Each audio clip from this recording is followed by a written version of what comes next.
The Perfect Wife, an unsolved case of patience, betrayal, and vengeance.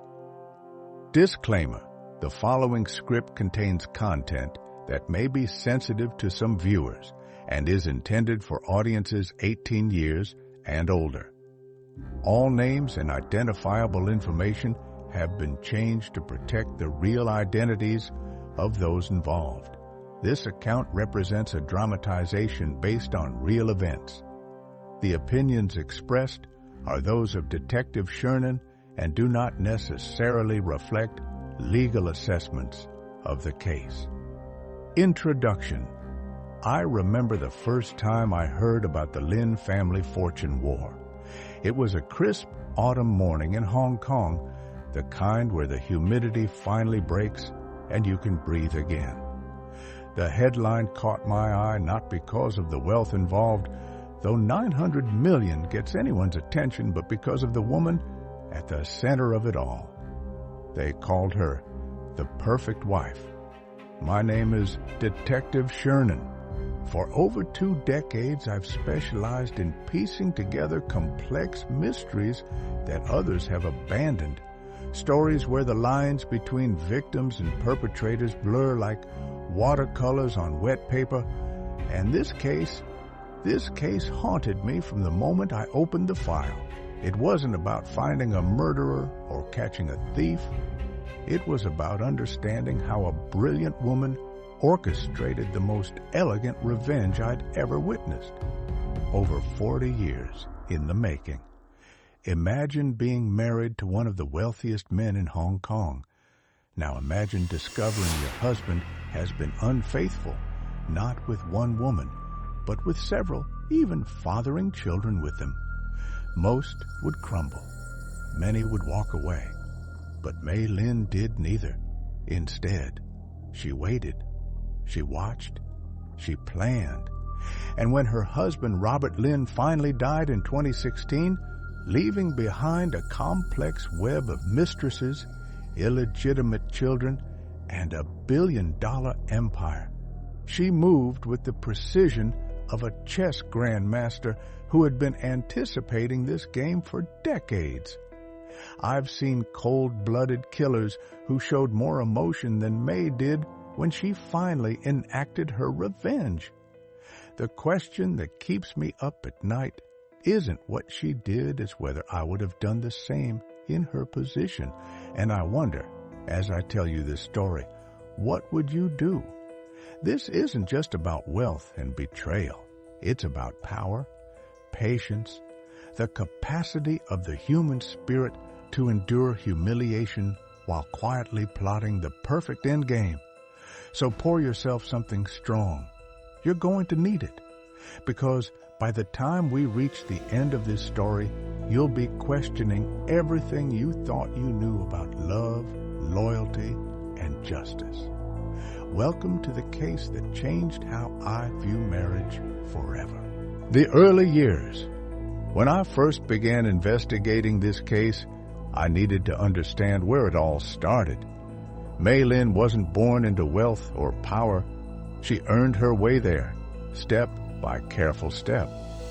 Born in Nanjing in 1946 to a middle-class family that fled to Taiwan when she was just 2 years old, Mei Lin was raised with traditional values: grace, modesty, and unfailing politeness. But beneath that carefully cultivated exterior was a mind sharper than most realized. My mother always told me that beauty fades, but intelligence endures, May once said in a rare interview I uncovered. She didn't know how prophetic those words would be. By 16, May's striking beauty had already drawn attention. When director Wei Jiang discovered her in 1963, casting her in a supporting role in Mountain Melody, it seemed like the typical story of a pretty face finding fame. But May wasn't typical. She was calculating even then. I tracked down an aging cinematographer who worked with her on those early films. Even as a teenager, she watched everything, he told me, his arthritic hands wrapped around a teacup. Most young actresses were focused on themselves, their lines, their appearance. But May studied the producers, the money men. She understood early that real power wasn't in front of the camera. When May's family relocated to Hong Kong, she signed with the prestigious Golden Dragon Studio. She was marketed as one of the studio's 12 beauties, but quickly distinguished herself from the others. Her nickname, the Glamorous Princess, masked a strategic mind that was already thinking 10 moves ahead. If you were in Hong Kong during that time, what would you have thought seeing this young actress on movie posters? Would you have glimpsed the steel behind those eyes? Or would you, like everyone else, have been blinded by her beauty? 1966 marked a turning point. In the shadow of night, May shocked audiences with a nude scene that caused national controversy. This was before such scenes were commonplace. She was taking a massive career risk. But I believe this calculated gamble revealed her true nature. She understood that breaking taboos creates power. That scene wasn't about sexuality, explained a film historian I interviewed. It was about control. She controlled the narrative. She made herself unforgettable. In a world where actresses were disposable, she made herself necessary. 6 years later, she pushed boundaries again in Secret Whispers of a Courtesan, Hong Kong's first film exploring lesbian themes. The public was scandalized, but her star only rose higher. By this point, Mei Lin wasn't just famous, she was a cultural force. And that's when Robert Lin entered her story. Robert was born in 1940, the fourth son of Lin Yanming, a shipping magnate whose fleet dominated Asian maritime trade. After studying civil engineering in the UK and mastering shipbuilding technology in Japan, Robert returned to Hong Kong precisely when his family's company, Lin Maritime Holdings, was drowning in debt $864 million worth. Working with his father and eldest brother, Robert helped restructure the company, eventually leading it back to prosperity after his father and brother passed away. By all accounts, he was brilliant in business, but like many powerful men, Robert's personal life was more complicated than his professional one. I found an old colleague of Robert's who spoke candidly after 3 glasses of expensive scotch. Robert had an appetite, he told me, lowering his voice despite us being alone, for deals, for risks, for women. His father knew it, which is why he almost didn't make him a successor. But unlike his third brother, who flaunted his affairs, Robert was discreet, at least at first. Robert and May reportedly met through mutual connections in the entertainment industry. What followed was a 7-year courtship that, on the surface, seemed like a classic fairy tale. Wealthy businessman pursues beautiful actress until she finally agrees to marry him. But was it love, or was it strategy? May declined his proposals repeatedly, said a former assistant to Robert tracked down in Vancouver. He was persistent, but she kept him at arm's length. It was only after he went to her mother for help that she finally accepted. Think about that. What kind of woman makes a billionaire wait 7 years? One who understands the power of delayed gratification. One who knows her worth. They married in October 1972 in a ceremony that merged Hong Kong's entertainment and business royalty. May's friend, television host Diana Wong, served as maid of honor. Robert's grandfather gifted them a Rolls-Royce.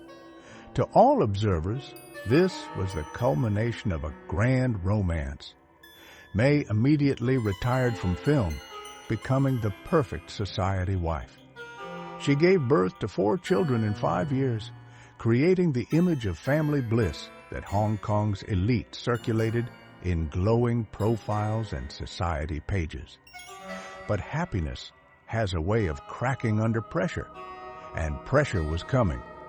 If you were May, newly married to one of Hong Kong's most eligible bachelors, would you have suspected what was coming? Would you have noticed the warning signs?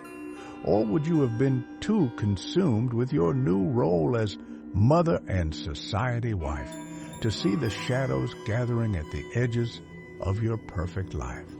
The betrayals begin 2 years into the marriage, just 2 years.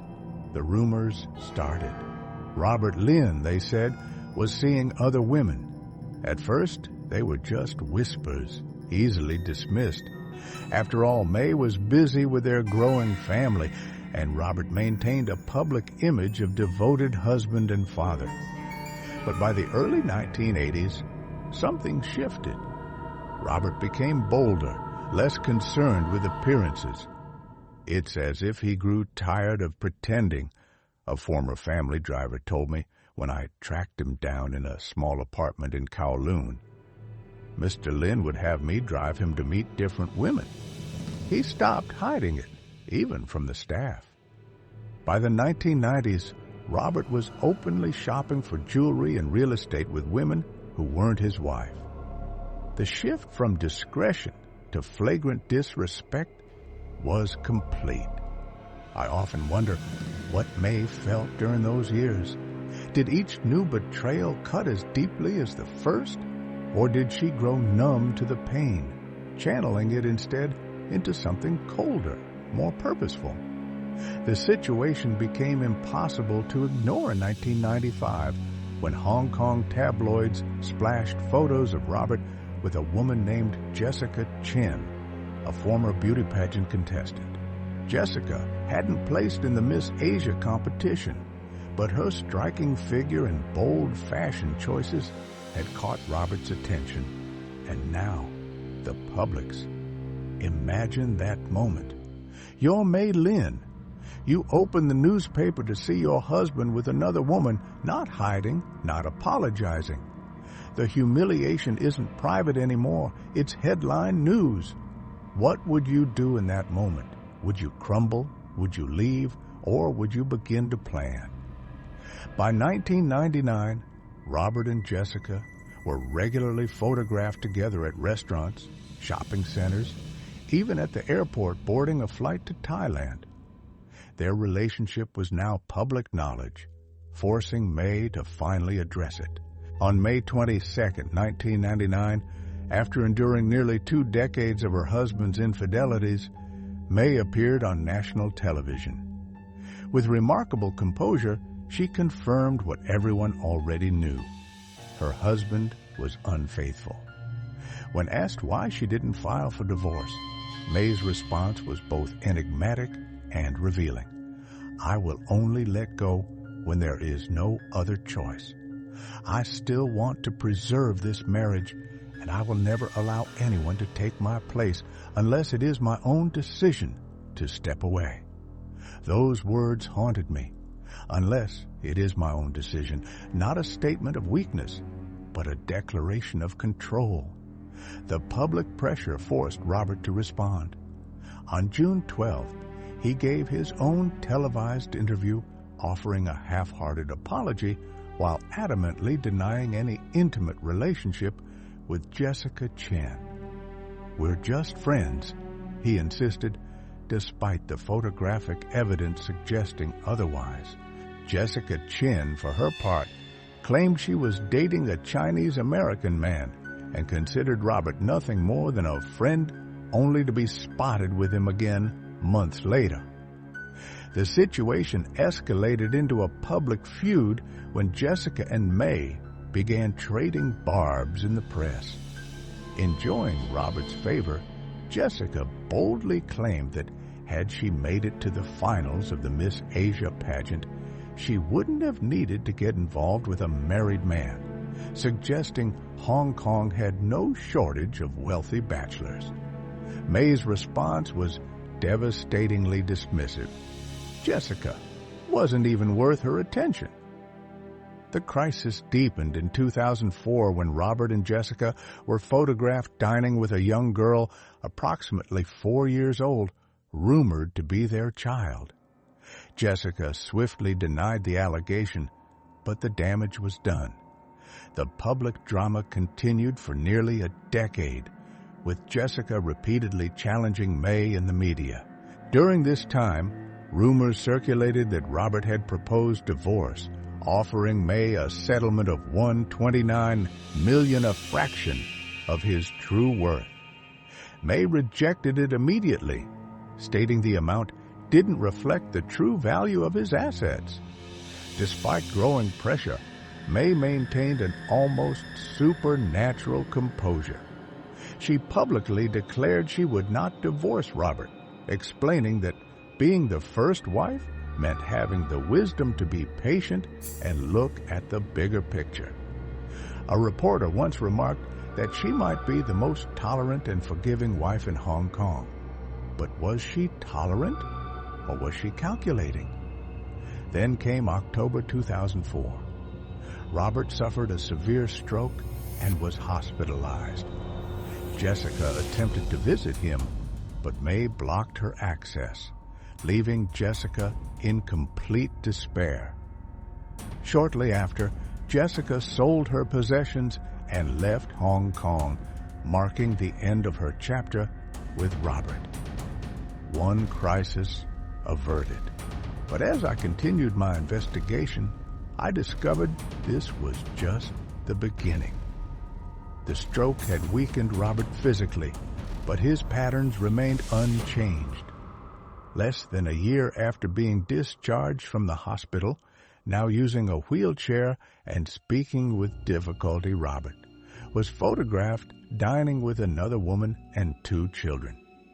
The woman was identified as Lisa Wu, who had actually known Robert even before Jessica Chin entered the picture.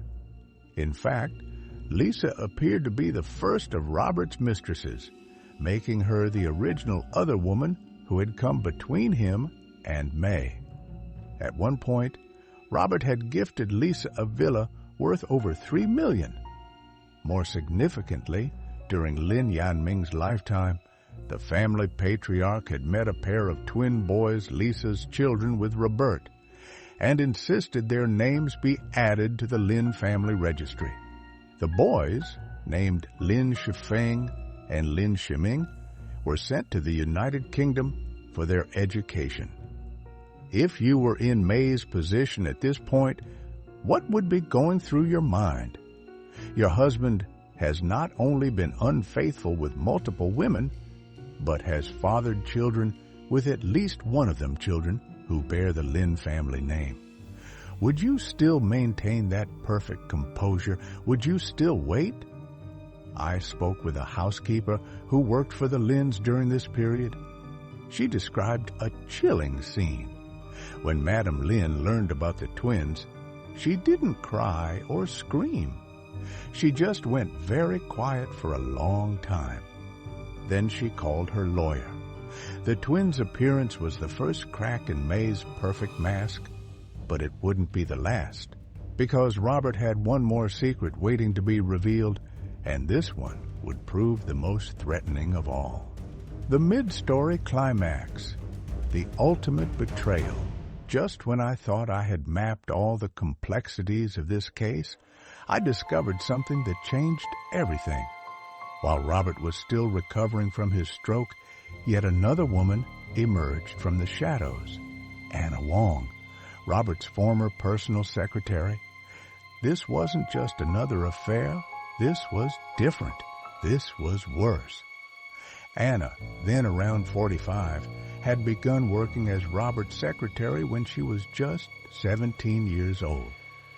She had married young and had 2 daughters, but was widowed when her husband died in a traffic accident.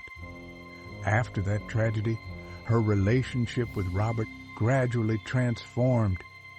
She was with him from the beginning, explained a former executive at Lin Maritime Holdings who asked to remain anonymous. Before he was rich, before he was powerful, she knew all his secrets, handled his most personal matters. In many ways, she knew him better than his own wife. By the early 1990s, Anna and Robert had begun a secret relationship. Unlike his other affairs, this one was kept almost entirely out of the public eye. Robert supported Anna and her daughters financially, providing a monthly allowance of $3,200.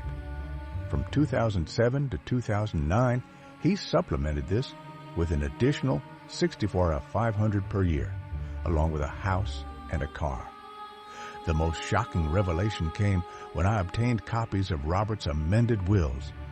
In both 2006 and 2009, following his stroke, Robert had changed his will to leave Anna 3 companies valued at approximately $10 million, ensuring her long-term financial security.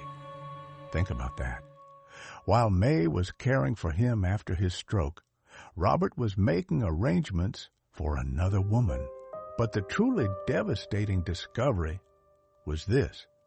Anna had been involved with Robert long before Jessica Chen had appeared on the scene.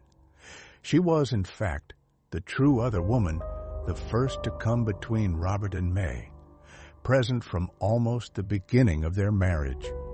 During Robert's hospitalization, Anna visited him daily under the pretense of being his secretary. These visits didn't escape May's notice. Growing suspicious, May hired a private investigator who uncovered Anna's true role in Robert's life. Yet even with this knowledge, May didn't cause a public scene.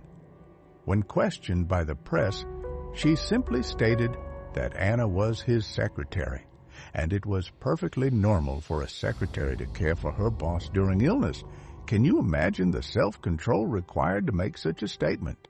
To know your husband had been betraying you with this woman for decades, had changed his will to benefit her, and still maintained such composure. I've interrogated hardened criminals who couldn't lie as convincingly as May did when she pretended not to know the truth about Anna. In December 2010, Robert suffered another stroke, more severe than the first. Though he survived the critical stage, doctors warned he might remain bedridden for the rest of his life. Even then, May continued to care for her husband with apparent devotion, never giving any outward indication of her true feelings or intentions. During this period, I discovered that May began meeting regularly with the family's attorneys. She also reconnected with old friends from the film industry, including several who had gone on to become influential in Hong Kong's business and legal circles. She was building her army, suggested a longtime friend of the family. Everyone thought she was just a trophy wife who'd been humiliated for decades. They underestimated her. They all did. On July 20th, 2016, Robert Lin died at the age of 76. In his final will, he left his entire estate valued at approximately $900 million to May and their 4 legitimate children. But here's where the case takes its most dramatic turn. The will made no mention of the twins, Lin Shifeng and Lin Shiming. And while it did leave the 3 companies to Anna Wong as promised, those companies would soon prove to be far less valuable than anyone expected. As I pieced together what happened next, I realized that the revenge May had been planning for decades was finally beginning to unfold, and it would be far more comprehensive and devastating than anyone could have anticipated. If you suddenly found yourself in May's position, widowed after decades of humiliation, but now in control of a $900 million fortune and facing potential claims from your late husband's mistresses and their children, what would you do? Would you be generous? Would you seek reconciliation? Or would you finally allow the mask of the perfect wife to slip, revealing something much colder underneath? As it turned out, Mei Lin was just getting started. The revenge begins. the carefully crafted facade of the patient, forgiving wife began to crumble the moment Robert Lynn was buried. Not because May lost control, quite the opposite, because she no longer needed to pretend. She moved with extraordinary precision, recalled the family's former estate manager. It was as if she'd been rehearsing for this moment for decades. First, May tightened security at the funeral, controlling exactly who could attend and under what circumstances. According to sources close to the family, the twin boys, Lin Shifeng and Lin Shiming, were allowed to pay their respects, but quietly, without media presence. No photographs of Lisa Wu's family at the funeral ever surfaced. I tracked down a security guard who worked that day. Mrs. Lin gave very specific instructions, he told me over coffee, in a small cafe far from the financial district. The boys could come, but their mother couldn't. They had 15 minutes, no more, and they were escorted the entire time. But controlling the funeral was just the opening move in May's endgame. Knowing that Lisa Wu might use the twins to contest the estate, May leveraged her extensive network built quietly over decades to block any legal efforts to formally recognize the twins' status as heirs. This wasn't simple vindictiveness. This was calculated strategy. May personally met with the twins, now young men in their 20s. In a private meeting without lawyers present, she offered them a deal. A house to live in owned by the Lin family, not put in their names, and her silence about certain matters that might damage their prospects. In exchange, they would publicly declare that they had no objections to how the inheritance was divided. She didn't threaten them directly, explained a former assistant who was privy to the arrangements. She simply made it clear that while Robert had financially supported them during his lifetime, now that the estate had been settled, they would need to manage their lives like ordinary people. The implication was clear. Challenge me, and you'll get nothing. Life became difficult for the two brothers. According to reports I verified, Lin Shifeng ended up working at a hot pot restaurant to make ends meet.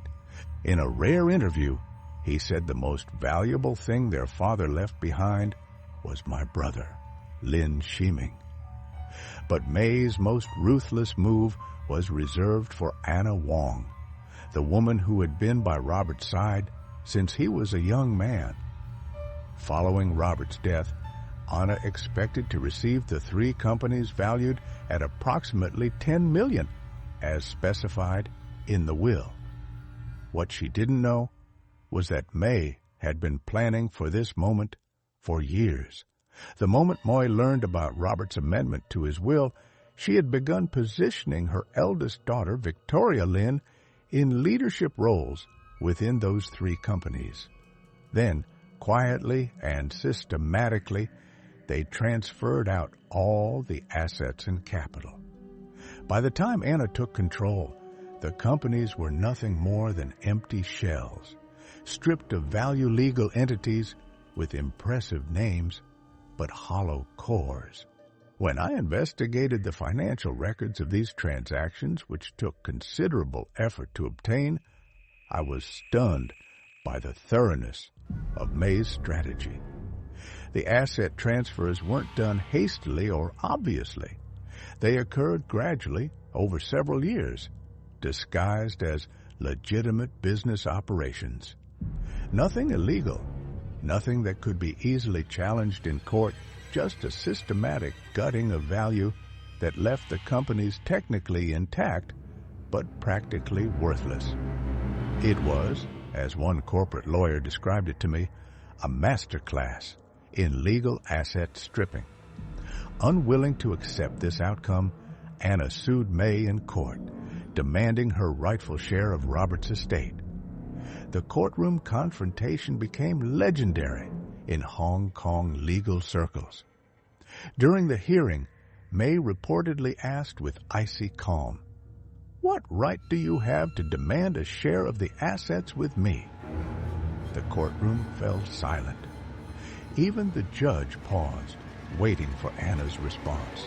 In that moment, the power dynamic was laid bare. May was the legal wife of 44 years. Anna, despite her decades with Robert, was legally nothing. After 3 exhausting years of litigation, Anna was forced to withdraw her lawsuit due to lack of resources and inability to continue paying her legal team. She was left with nothing, not even the house Robert had given her, which was later reclaimed by the Lynn Family Corporation. I spoke with one of Anna's former attorneys, who requested anonymity. It wasn't just that Mrs. Lynn had better lawyers, he explained. She had prepared for this legal battle for years. She had documentation for everything, counter-arguments ready for every claim. It was as if she had been building her case since the 1980s, collecting evidence, securing witnesses, anticipating every move Anna might make. If you're thinking this level of planning seems excessive, almost pathological in its thoroughness, you're beginning to understand the true nature of May Lynn's revenge. This wasn't an emotional reaction to betrayal. This was a decades-long chess match where May was always 20 moves ahead. By 2020, May had secured complete control over the $900 million Lynn fortune. The media dubbed her the most ruthless billionaire's wife, a title she neither accepted nor denied. Years later, when a journalist asked why she never left Robert despite his many extramarital affairs, May's response was chilling in its calculated indifference. "I was simply too kind, always giving people a way out, never cutting ties completely. His only flaw was being a womanizer. In all other aspects, he was a devoted husband and father who never let the family lack for anything emotionally or financially."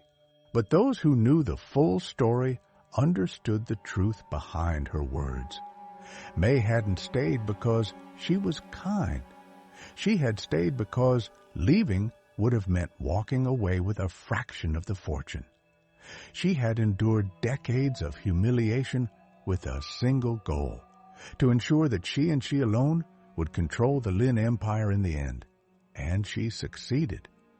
As a detective who has seen the darkest corners of human behavior, I'm rarely surprised. But May Lynn's calculated patience stunned even me.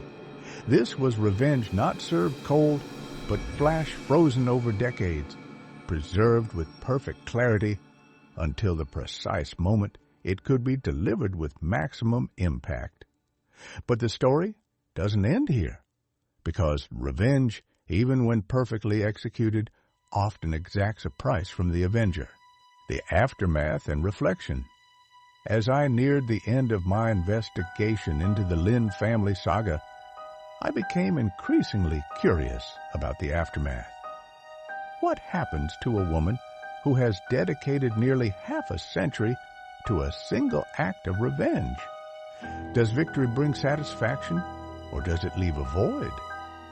Finding people willing to talk about the current state of the Lynn family proved challenging. Money buys silence, and May had plenty of it. But eventually, I located a former household employee who had remained close with one of the Lynn children. Mrs. Lynn changed after everything was settled, she told me. For decades, she had been this perfectly composed society wife, never a hair out of place, never a wrong word spoken. But once she had secured everything, once all threats were neutralized, something shifted. According to multiple sources, May became increasingly withdrawn from Hong Kong's social circles. She declined invitations to events where she had once been a fixture. Instead, she focused intensely on her 4 legitimate children and her grandchildren, creating what one family friend described as a fortress of family. She also returned to her roots in an unexpected way. Though she never returned to acting, May began quietly funding independent films by female directors, particularly those dealing with themes of resilience and betrayal. She did this through a series of shell companies, never allowing her name to be directly associated with the projects.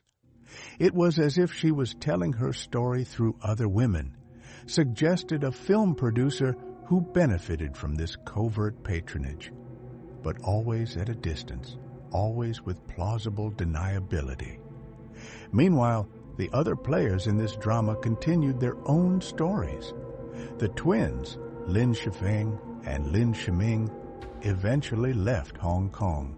According to my sources, they relocated to the UK, where they had studied as boys. They maintained minimal contact with the Lin family. Lisa Wu, their mother, reportedly remarried and lives quietly outside the spotlight. Jessica Chen briefly attempted a comeback in the entertainment industry, but found few opportunities. She eventually opened a small boutique in Taiwan. And Anna Wong, perhaps the most tragic figure in this story, suffered the deepest fall. After losing her legal battle, she was reportedly diagnosed with depression. The last reliable information I have indicates she moved to a small apartment in a remote part of Hong Kong, largely dependent on her adult daughters for support. The irony, noted a former colleague of Robert's, is that Anna was probably the only woman who truly loved him for himself, not his money. She knew him when he was just beginning his career, and she suffered the most in the end. When I finally managed to see recent photographs of Mei Lin, taken at a rare public appearance, I was struck by something unexpected. Despite winning, despite executing perhaps the most perfect revenge I've ever encountered in my career, she did not look like a woman at peace. There's a hollowness that comes with dedicating your life to vengeance. A psychiatrist told me when I shared the outlines of this case, keeping the names confidential. When the object of your revenge is gone and your plans have been executed, you're left with the question, who am I now? What purpose drives me forward? Perhaps that's why May continues to maintain that her marriage to Robert was, in many ways, successful. In a rare interview given 2 years after his death, she insisted, "We built something together that will last generations." That's more than most people achieve in a lifetime. When the interviewer pressed her about the infidelities, May's response was both cryptic and revealing.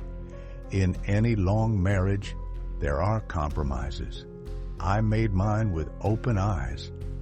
As I conclude this investigation, I'm left with a question I often ask at the end of especially complex cases. Who was the real victim here? Was it Robert Lin, whose inability to remain faithful ultimately cost his mistresses and illegitimate children their inheritance? Was it Anna Wong, who dedicated her life to a man who could never publicly acknowledge her, only to end up with nothing?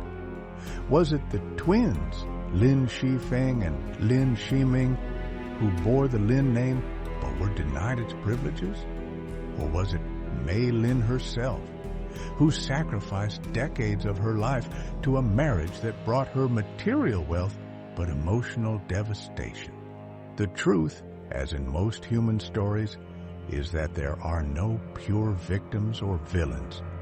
Only people making choices with the information and power they have at any given moment. Mei Lin chose to stay in a humiliating marriage for 44 years. She chose to systematically prepare for a revenge that would only come to fruition after her husband's death.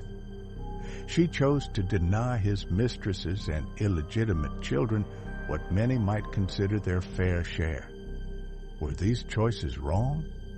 That's not for me to say, but they were certainly calculated, deliberate, and utterly without mercy. If you found yourself in May's position, married to a wealthy man who repeatedly betrayed you, facing the prospect of losing both status and fortune if you left, what would you do? Would you walk away with your dignity intact, but your bank account diminished? Would you stay and fight for every dollar? Would you plan your revenge with the methodical precision of a military campaign? These aren't abstract questions. They're decisions people make every day, though rarely at the scale of the Lynn family drama. As a detective, my job is to uncover the truth, not to judge it. But as a human being, I can't help but feel that everyone involved in this story lost something precious. Even May, despite her apparent triumph. Because revenge, even when perfectly executed, rarely brings the peace we imagine it will. Moral lesson: looking back at the Lynn family saga, I'm reminded of something my mentor told me early in my career. The mysteries you solve are rarely just about the facts. They're about human nature, what drives us, what breaks us, what makes us do things others can't comprehend. The story of May Lynn offers us a profound lesson about the price of patience and the cost of revenge. On the surface, May won. She outlasted her rivals, secured the fortune, and exacted a devastating revenge on those who had hurt her. But victory came at a terrible cost. 44 years of her life spent in a marriage where she was repeatedly betrayed and humiliated. 44 years of bottling up hurt and anger while presenting a perfect facade to the world. 44 years of plotting rather than living. Was it worth it? Only May can answer that question. But her increased isolation and the hollow look in her eyes in recent photographs suggest a complicated truth. Sometimes when we win, we also lose. There's another lesson here about power and its different forms. Robert had the obvious power in the marriage, the wealth, the status, the freedom to behave as he wished without consequences. But May possessed a different kind of power: patience, strategic thinking, and the willingness to play the long game. In our society, we often celebrate immediate action. Someone wrongs us, and we respond immediately with anger, with lawsuits, with public denouncements. May chose a different path, one so protracted that her targets never saw the blow coming until it was too late. Was that choice admirable, ethical? Again, I can't say. But it was undeniably effective. Perhaps the most important takeaway is about honesty, not just with others, but with ourselves. Robert lived a life of lies, maintaining a public image of respectability, while privately indulging his desires. Anna, Lisa, and Jessica all entered relationships with a married man, perhaps telling themselves stories about love conquering all, or believing they were somehow different from the others. And perhaps the most complex figure presented herself as the patient, forgiving wife while methodically preparing a revenge decades in the making. All these lies, both public and private, created a web of pain that ultimately trapped everyone involved. Even now, years after Robert's death, the consequences continue to ripple outward, affecting not just his mistresses, but also innocent children who had no say in the circumstances of their birth. If you find yourself in a situation where honesty seems impossible or too painful, remember the Lynn family. Remember how lies, even when they seem necessary in the moment, can compound over time into something destructive beyond imagination. And if you're contemplating revenge, ask yourself, is this really how you want to spend your precious years? Is this the person you want to become? Because May Lynn got her revenge. But I wonder if, in her quiet moments alone, she ever asks herself, at what cost? Call to action. Before I close this case file, I want to speak directly to you who followed this twisted tale to its conclusion. Stories like the Lynn family saga aren't just entertainment. They're warnings, cautionary tales about the choices we make and the prices we pay for them. If you know someone in a relationship marked by betrayal or disrespect, share this story with them.